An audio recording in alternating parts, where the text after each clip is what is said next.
So hello guys, কি অবস্থা সবার? আশা করি সবাই খুব ভালো আছো। তো আজকে আমরা হলিউডের জনপ্রিয় সার্ভাইভাল একটা সিনেমা সম্পর্কে জানতে চলেছি। আর সিনেমার নাম হচ্ছে দ্য স্যালোস। আর এই সিনেমাতে আমরা দেখব একটি মেয়ে সমুদ্রের মাঝে একটা মরা তিমি মাছের উপর ফেসে গিয়েছে, আর সেখানে একটা বড় হোয়াইট শার্ক তাকে খাওয়ার জন্য পিছু লেগে রয়েছে। তো এই সিচুয়েশন থেকে ওই মেয়ে কি বাঁচতে পারবে কি পারবে না সেটাই আমরা এই মুভিতে দেখতে চলেছি। তো যাই হোক, সিনেমার শুরুতে আমাদের একটা সিরিজ দেখানো হয় যেখানে একটা বাচ্চা ফুটবল খেলছিল, আর তারপর সে একটা হেলমেট পানিতে ভাসতে দেখে যেটার মধ্যে একটা ক্যামেরা লাগানো ছিল। এরপর সেই ক্যামেরার রেকর্ডিং দেখতে শুরু করে, আর এই ক্যামেরাতে কিছু ভিডিও ব্লার করা বা ঢেকে দেওয়া ছিল যেখানে একটা হোয়াইট শার্ক মানুষকে খেয়ে ফেলছে। তো এগুলো দেখে ওই বাচ্চাটি খুবই ভয় পেয়ে যায় এবং ওই হেলমেটটি নিয়ে পালিয়ে যায়। তো এরপর সিন শিফট হয় এবং আমাদের এই সময় থেকে একটু পূর্বে নিয়ে যাওয়া হয়, যেখানে আমরা এই সিনেমার মেইন চরিত্র ন্যান্সিকে দেখতে পাই, যে একজন আমেরিকান মেডিকেল স্টুডেন্ট, আর তার মা ক্যান্সারের কারণে মারা গিয়েছে, আর যে কারণে সে খুবই দুঃখী ছিল এবং সে তার মাইন্ড ফ্রেশ করার জন্য মেক্সিকোর একটা সি বিচে যাওয়ার সিদ্ধান্ত নেয়। আর বহু বছর আগে যখন ন্যান্সি ওর মায়ের পেটে ছিল তখন ওর মা এই সি বিচে এসেছিল, আর সে এটা তার মায়ের থেকে গল্প শুনেছিল, আর এজন্য ন্যান্সি মেক্সিকোর ওই বিচে যাওয়ার সিদ্ধান্তই নিয়েছে। তো যাই হোক, ন্যান্সি যখন এরপর মেক্সিকোতে পৌঁছায় তখন সে যে গাড়ি নিয়েছিল সেই গাড়িওয়ালাকে ওই বিচের ছবি দেখায়, কারণ ন্যান্সি সেই বিচের নাম জানে না এবং এই বিচটা তেমন কোনো ফেমাস বিচও না। তো যাই হোক, এরপর লোকটি ওই ছবিটা দেখে চিনতে পারে আর ন্যান্সিকে সেই বিচে নিয়ে যায় এবং বলে এটা তো আমারই এলাকা। তো রাস্তায় ন্যান্সি তার বন্ধু চ্যাটের সাথে কথা বলে, কারণ তার বন্ধুরও আসার কথা ছিল, কিন্তু ওর বন্ধু এত পরিমাণ নেশা করছে যে ও আর আসতে পারেনি। তো কিছুক্ষণ পর ন্যান্সি সেই সি বিচে পৌঁছায় এবং দেখতে পায় সেই বিচটি অনেক সুন্দর, আর ন্যান্সির এই মুহূর্তে এরকম মনোরম একটা পরিবেশই দরকার ছিল। তো যাই হোক, ন্যান্সি আবার সার্ফিং করার জন্য প্রস্তুত হয়, তার স্যুট পরে নেয় এবং বেরিয়ে যায় সমুদ্রের ঢেউয়ের সাথে পাল্লা দেওয়ার জন্য। তো কিছুক্ষণ সার্ফিং করার পর দেখতে পায় সেখানে আরো দুজন সার্ফিং করছে, আর এটা দেখে সে অনেক খুশি হয় এবং তাদের সাথে কমিউনিকেশন করে। আর চারপাশে এত শুনশান এলাকা হওয়াতে একা থাকার থেকে দুজন সঙ্গী পাওয়া অনেক বেশি ভালো। তো ওই ছেলেরা তাকে জিজ্ঞেস করতে থাকে তুমি কোথা থেকে এসেছো, আর এই বিচ সম্পর্কে তো কেউ জানে না, তুমি কিভাবে জানলে? তখন ন্যান্সি বলে আমি আমেরিকা থেকে এসেছি এবং এই জায়গা সম্পর্কে আমাকে আমার সবচেয়ে স্পেশাল মানুষ বলেছে, মানে তার মায়ের কথা বোঝায় আর কি। তো এরপর ন্যান্সি ওই লোক দুটোকে বলে এই বিচ সম্পর্কে আমাকে এমন কিছু তথ্য দাও যেটা আমি জানি না। তো ওই দুই ছেলে আবার ন্যান্সিকে বলে এখানে দুটো পাথরের শিরা আছে যেগুলো দিনে কয়েক ঘন্টার জন্য একেবারে পানির নিচে চলে যায়, মানে সমুদ্রের পানি একটু বেড়ে গেলে যে দুটো পাথর রয়েছে সেই দুটো পাথর পানির নিচে চলে যায়। তো আরো কিছু কথা বলে ওদের কনভারসেশন ওখানেই শেষ হয়ে যায়। তারপর ওই ছেলে দুটো আর ন্যান্সি সার্ফিং করতে শুরু করে দেয়। তো সার্ফিং শেষে কিছুক্ষণ পর ন্যান্সি সমুদ্র পাড়ে আসে এবং তার ছোট বোনকে ফোন দেয়, আর ভিডিও কল দিয়ে সে তার বোনকে সি বিচ দেখাচ্ছিল। আর তখনই ন্যান্সির বাবা চলে আসে এবং ন্যান্সির ছোট বোনের কাছ থেকে ফোন নিয়ে ন্যান্সির সাথে কথা বলা শুরু করে এবং ন্যান্সির বাবা বলে মা তুমি ফিরে আসো, আবার পড়ালেখা শুরু করো। বাট ন্যান্সি বলে আমার মা মারা যাওয়ার পর আমার আর কিছুই ভালো লাগছে না, আমি অনেক ডিপ্রেশনে আছি এবং আমি আর পড়ালেখা কন্টিনিউ করতে চাই না। তখন ন্যান্সির বাবা বলে তুমি যদি তোমার মায়ের জন্য পড়ালেখা ছেড়ে দাও তাহলে তুমি অনেক বড় একটা ভুল করছো, কারণ তোমার মা একজন যোদ্ধা ছিলেন, মানে ক্যান্সারের বিরুদ্ধে যুদ্ধ করেছে আর কি। তো যাই হোক, ন্যান্সির বাবার কথা শুনে ন্যান্সি বলে তুমি ভয় পেও না, আমি খুব দ্রুতই ফিরে আসবো। কিন্তু বাবার সাথে কথা বলার পর ন্যান্সি আরো অনেক দুঃখী হয়ে যায়। তো মুড ঠিক করার জন্য ও পুরোপুরি ফোন বন্ধ করে দেয়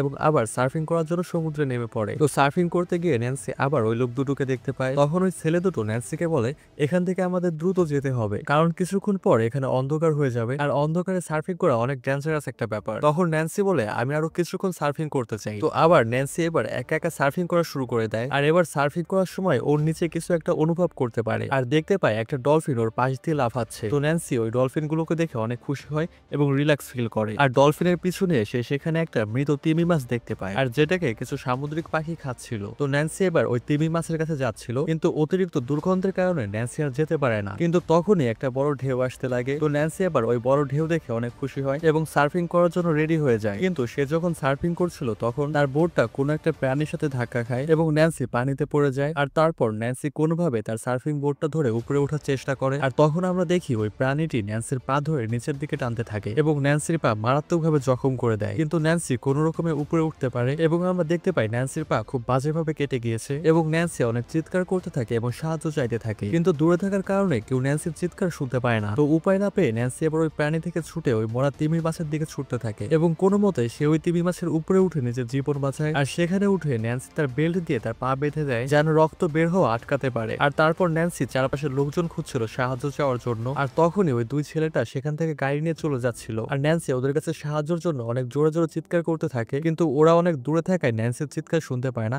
এবং ফাইনালি তারা সেখান থেকে চলেই যায়। তো ন্যান্সি এবার পুরোপুরি হতাশ হয়ে যায় আর আশেপাশে দেখতে থাকে, আর তখন সে দুটো পাথর দেখতে পায়, আর অন্য জায়গায় একটা সামুদ্রিক মাপকাঠি বা বয় দেখতে পায়, আর ওটা হচ্ছে সমুদ্রের পানির লেভেল চেক করার জন্য একটা মাপকাঠি। তো যাই হোক, ন্যান্সি পুরো সমুদ্রে একা ফেসে গিয়েছিল, আর এখনই যদি ও কিছু না করে তাহলে ধীরে ধীরে রাত হয়ে যাবে আর তাতে ওর বাঁচা আরো কঠিন হয়ে যাবে। তো ন্যান্সি যখন ভাবছিল ওই লোহার মাপকাঠি বা বয়তে চলে যাবে তখনই একটা শার্কের পাখনা দেখা যায় যেটা ওর দিকে এগিয়ে আসছিল। আর ন্যান্সি বুঝতে পেরেছিল এই শার্কটাই তার উপর আক্রমণ করেছে আর ওই শার্কটা তিমিকে জোরে আঘাত করে, কিন্তু তার আগেই ন্যান্সি সমুদ্রে ঝাঁপ দেয় আর অনেক দ্রুত সাঁতরাতে শুরু করে, কিন্তু শার্কটা ওর পিছেই পড়ে রয়েছে। বাট ন্যান্সির ভাগ্য এতই ভালো ছিল যে ও কোনোভাবে ওই শিলার উপরে উঠতে পারে এবং অনেক ঝামেলার পরে তার প্রাণ কোনোভাবে বাঁচিয়ে নেয়। কিন্তু ন্যান্সির বিপদ তখনও কাটেনি। তার পায়ে যে আঘাতটা লেগেছে সেটার কারণে সেখান থেকে অনবরত রক্ত পড়ছিল, যার ফলে ধীরে ধীরে সেটা আরো খারাপ আকার ধারণ করে। আর আমরা জানি যে ন্যান্সি একজন মেডিকেল স্টুডেন্ট, তো জানে যে এমন পরিস্থিতি হলে কি করতে হবে। তো এরপর আমরা দেখি ন্যান্সির যে কানের রিং রয়েছে ও সেটা বের করে আর সে চেন দিয়ে আর রিং দিয়ে ওর কাটা পা সেলাই করে নেয়। আর এর সাথে ন্যান্সির যে সার্ফিং জ্যাকেটটা ছিল সেটাও তার পায়ে বেঁধে নেয়, যাতে করে তার রক্ত পড়া পুরোপুরি বন্ধ হয়ে যায়। আর তখন আমরা ওই শিলার উপর ন্যান্সির সাথে একটা পাখিকেও দেখতে পাই, আর এই পাখিটা মূলত ন্যান্সির সাথে ওই তিমির উপরে ছিল। তো শার্ক যখন ওই তিমিকে ধাক্কা দেয় তখন এই পাখিটা ওর ডানায় ব্যথা পেয়েছে, আর যার কারণে পাখিটা উঠতে পারছিল না। তাই ন্যান্সি আর ওই পাখিটা দুজনে শিলার উপর আটকে গিয়েছে। তো আস্তে আস্তে রাত হয়ে যায় আর ন্যান্সি ভাবে ওই শার্কটা এখান থেকে চলে গিয়েছে। তাই ন্যান্সি আবার সিদ্ধান্ত নেয় ওই সার্ফিং বোর্ডটি নিয়ে সে এখান থেকে বেরিয়ে পড়বে। তো ন্যান্সি যখন ধীরে ধীরে সাঁতার কাটতে কাটতে ওই বোর্ডের দিকে এগিয়ে যাচ্ছিল তখনই আবার সেই শার্ককে দেখতে পায়, আর শার্কটি ন্যান্সির পায়ে রক্তের ঘ্রাণ পেয়ে ওর দিকে দ্রুত এগিয়ে আসছিল। আর এবারও ন্যান্সি কোন রকম ওর জীবন বাঁচিয়ে ওই শিলার উপর পুনরায় চলে আসে, কিন্তু ন্যান্সি জানে এই শিলার উপর ও বেশিক্ষণ থাকতে পারবে না, তার কারণ সমুদ্রে পানির লেভেল বাড়লে এই শিলাটি পানির নিচে চলে যাবে। আর তাই ন্যান্সির কাছে এবার কিছু ঘন্টা সময় রয়েছে, না হলে এরপর শিলাটিও ডুবে যাবে আর হাঙ্গরটি ন্যান্সিকে খেয়ে ফেলবে। তো যাই হোক, ওই লবণাক্ত পানিতে নামার কারণে ন্যান্সির পায়ে এবার মারাত্মক ব্যথা অনুভূত হচ্ছে এবং ব্যথা সহ্যের বাইরে চলে যাচ্ছে। আর তারপর ন্যান্সি দূরে একটা লোককে দেখতে পায় যে মাতাল হয়ে বিছেই শুয়েছিল এবং ন্যান্সি আগে কখনো তাকে দেখেনি। তো ন্যান্সি দূর থেকে তাকে ডাকতে শুরু করে এবং লোকটিও ন্যান্সিকে দেখে ফেলে। তো ন্যান্সি ওই লোকটিকে বলে ওই দূরে আমার ব্যাগ রয়েছে আর ব্যাগের মধ্যে আমার ফোন রয়েছে। তো লোকটি ন্যান্সিকে সাহায্য করার বদলে উল্টো ন্যান্সির ব্যাগের মধ্যে যে মোবাইল টাকা পয়সা ছিল সেগুলো পকেটে ভরে নেয় আর সেখান থেকে চলে যাওয়ার আগে পানিতে নেমে ন্যান্সির সার্ফিং বোর্ডটাও নিয়ে যেতে চায়, কিন্তু তখনই ওই শার্কটি ওই লোকটির উপর আক্রমণ করে এবং তাকে একদম মেরে ফেলে। যদিও লোকটি অনেক খারাপ ছিল তবুও ন্যান্সির এই দৃশ্য দেখে খুবই খারাপ লাগে। তো এর কিছুক্ষণ পর সকাল হয়ে যায়। তো ন্যান্সি দেখে কালকের ওই দুজন লোক আবারও সার্ফিং করতে এসেছে, মানে প্রথমে আমরা যে দুইটা ছেলেকে দেখলাম ওরা আর কি। তো ন্যান্সি তাদের সার্ফিং করতে দেখে চিৎকার করে বলে এখানে এসো না, এখানে শার্ক বা হাঙর রয়েছে। কিন্তু ওরা বলে এখানে আমরা কখনোই কোনো শার্ক দেখিনি। আর তারা ন্যান্সির কথা হেসে উড়িয়ে দিয়ে অনেক আনন্দের সাথে সার্ফিং করতে থাকে। আর তখনই শার্ক এসে ওই দুইটার মধ্যে ফর্সা যে ছেলেটা ছিল ওইটাকে শিকার বানিয়ে ফেলে। তো এটা দেখে অন্যচর মারাত্মক ভয় পেয়ে যায়। তো সে ভয় পেয়ে ন্যান্সির দিকে আসছিল। তো সাঁতার কেটে অর্ধেক রাস্তায় আসার পর ও গায়েব হয়ে যায়। আর সেটা দেখে ন্যান্সি ভাবে ওকে শার্ক নিয়ে গিয়েছে, কিন্তু হঠাৎ করে ছেলেটি ন্যান্সির কাছে পৌঁছে যায় আর ন্যান্সি ওকে ধরে ফেলে। কিন্তু যখনই ওর হাত ধরে উপরে তুলতে যাবে তখনই শার্কটি নিচ থেকে ওকে টেনে নিয়ে যায়। তো চোখের সামনে এমন একটা মৃত্যু দেখে ন্যান্সি পুরোপুরি হতাশ হয়ে যায় এবং এটা দিয়ে চোখের সামনে সে তিনজনকে মরতে দেখলো। কিন্তু তারপরও ন্যান্সি আবার নিজেকে সাহস যোগায় এবং এবার সে ওই হাঙরটিকে অবজার্ভ করতে থাকে, মানে শার্কটি কত দূর যাচ্ছে, কোথায় কোথায় ঘুরছে, শার্কের গতি কত এবং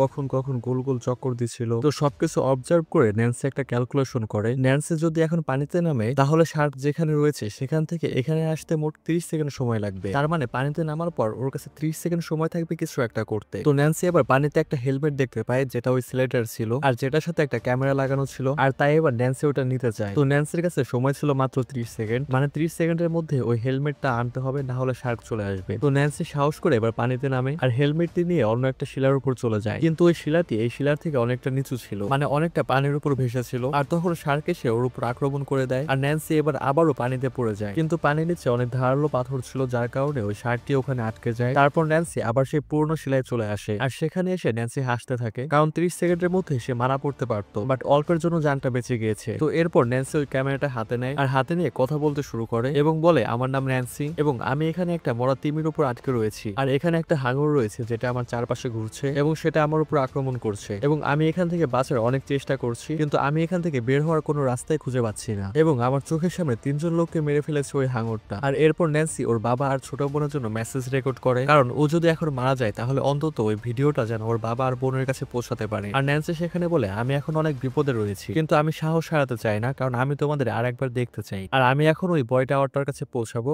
আর তুমি ঠিকই বলেছো, আমি আমার মায়ের মতোই অনেক বড় যোদ্ধা হব আর আমি কখনো ভাবিনি আমি তোমাদের এত মিস করব। আর তোমরা ভেবো না যে আমি এখানে একা, আমার সাথে এখানে একটা সাথী রয়েছে যে আমার মতে আহত অবস্থায় পাথরে আটকে রয়েছে। অ্যাকচুয়ালি ন্যান্সি এখানে ওই পাখিটার কথা বলছে আর এগুলো বলতে বলতে ন্যান্সি কান্না করে দেয় এবং এরপর কোনোভাবে নিজেকে সামলে নেয়। তো এগুলো রেকর্ড করে ন্যান্সি ওই হেলমেটটিকে কিনারার দিকে ছেড়ে দেয় যেন কেউ একজন ওই হেলমেটটি পেলে ওকে সাহায্য করতে পারে। এরপর ন্যান্সি ওই পাখিটিকে পাখিটিকে ট্রিটমেন্ট করে সুস্থ করে দেয়, কিন্তু তবুও পাখিটি উঠতে পারছিল না। এরপর ন্যান্সি তার সার্ফিং বোর্ডের ভাঙা অংশে ওই পাখিটিকে বসিয়ে সেটাকে ভাসিয়ে দেয় যেন সেটা আস্তে আস্তে কিনারার দিকে পৌঁছাতে পারে। আর ন্যান্সির কাছে আর কিছুমাত্র সময় রয়েছে, কারণ ওই পাথরটি সমুদ্রের লেভেলের জন্য ধীরে ধীরে ডুবে যাচ্ছিল। আর পাথরটা যদি একবার ডুবে যায় তাহলে হাঙরটি ওকে খেয়ে ফেলবে। তো বাঁচার একমাত্র উপায় এখন ওই লোহার বয় টাওয়ারে যেতে হবে, কিন্তু ওখানে যেতে ওর 30 সেকেন্ডের থেকে অনেক বেশি সময় লাগবে, আর ততক্ষণে হাঙর ওকে অবশ্যই খেয়ে ফেলবে। আর এছাড়া ওর হাতে আর কোনো উপায়ও নেই। আর ওই মুহূর্তে অনেকগুলো জেলিফিশ সমুদ্রে ভেসে ওঠে, আর জেলিফিশ কিন্তু অনেক ডেঞ্জারাস। এটা দেখতে অনেকটা ফুলের মতো মনে হলেও এটা অনেক বিষাক্ত। আর সমুদ্রের বাকি সব প্রাণী জেলিফিশ থেকে একটু দূরেই থাকে। তো এই জেলিফিশ সম্পর্কে ন্যান্সি একটা তথ্য জানতো, আর সেটা দেখে ওর মাথায় একটা আইডিয়া আসে, আর তাই ও সিদ্ধান্ত নেয় এই জেলিফিশের মধ্য দিয়েই ও ওই টাওয়ারে পৌঁছাবে, কারণ এই জেলিফিশের মধ্যে এসে ওই শার্ক কখনোই ওকে হামলা করবে না। তো এরপর ন্যান্সি সমুদ্রে নেমে ওই জেলিফিশের মধ্য দিয়ে ওই টাওয়ারের দিকে যেতে শুরু করে, আর তখনই শার্কটি এসে ন্যান্সির উপর আক্রমণ করে, কিন্তু জেলিফিশ থাকার কারণে ন্যান্সির কাছে আসতে পারে না। আর ন্যান্সি কোনো রকমে ওই বয় টাওয়ারে এসে পৌঁছায়। তো ন্যান্সি যখন ওই টাওয়ারে উঠতেই যাবে তখনই শার্ক এসে ওই টাওয়ারে ধাক্কা মারে, যার কারণে ন্যান্সি যে লোহার হাতলটা ধরেছিল সেটা ভেঙে যায় এবং